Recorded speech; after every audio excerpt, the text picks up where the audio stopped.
So there have been more explosions and there have been new air raid sirens here. In addition to that, there have been alarms that have been blasting out on our cell phones, including our cell phones. Ukraine's infrastructure has taken a beating, a pounding. Businesses here have been told to shut down after 6 o'clock in order to conserve electricity. Anne-Marie and Nancy?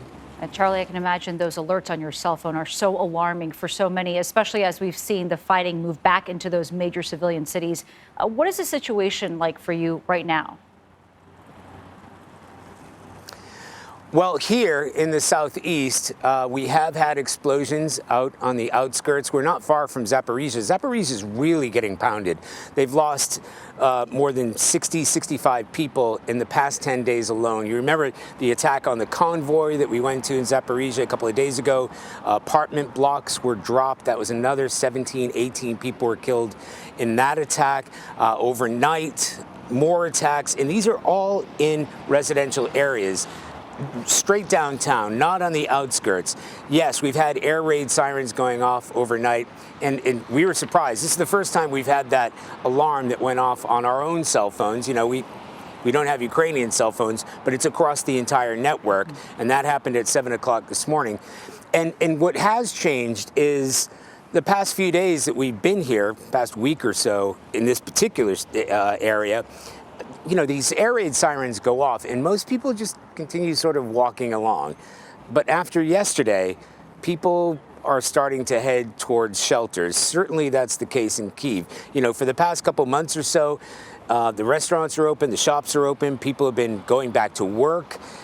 So after the strike on the Crimean Bridge, I think everybody is bracing for the repercussions, but nobody would have expected that sort of widespread attack across the entire country, hitting Lviv, Kyiv, here, Zaporizhia, Kharkiv. Not just the frontline towns, but everywhere in this country was hit. And it just shows the power and the reach of the Russian forces and the fact that at any point, President Putin can press the button and the entire country can come under attack. That's certainly the message that President Putin, it seems like he's trying to get across. But you mentioned 75 sort of attempted missiles. 40 of them were taken out. So, you know, they lost more than 50% of their attempts. And for the ones that landed, I don't know what landed, if there was anything sort of strategic, any strategic damage. So my question to you is the expectation that Russia is going to continue this sort of retaliation? And for how long? I mean, these missiles are expensive.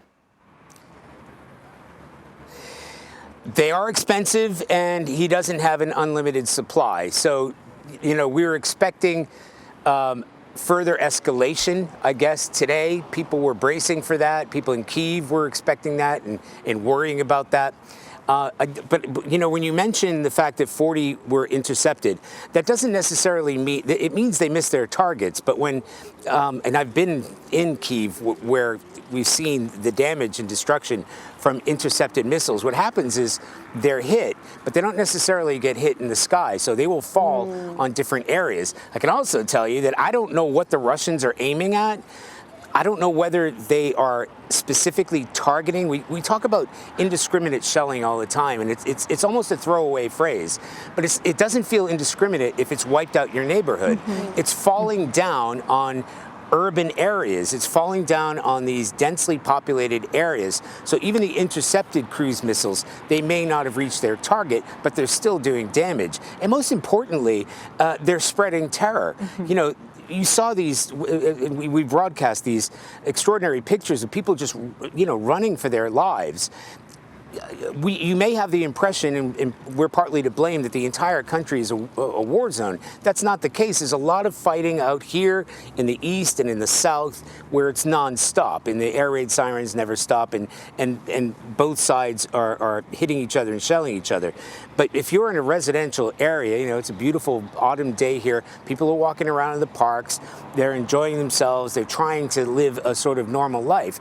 And then that sort of terror rains down on you at 8:15, 9 o'clock in the morning as it's rush hour. People are going to school, families are out. It's terrifying to be on the receiving end of a Russian missile attack. And that's exactly what's going on here. However, tactically, as you pointed out, yes, they are hitting the infrastructure, and they've done a very good job of hitting the infrastructure. They've knocked out electricity, they've knocked out water, they've knocked out gas. We're headed into the winter. This is huge. I mean, this is a big problem for Ukrainian civilians to try to repair those things while under attack, because it's going to have a huge impression, and it's already knocked off the electric grid across the country, and that's why they're conserving. Everything's shut down here at 6 o'clock. That wasn't the case 2 days ago. Everything is shut down. It's completely pitch black because they're trying to conserve energy. All right, Charlie, thank you.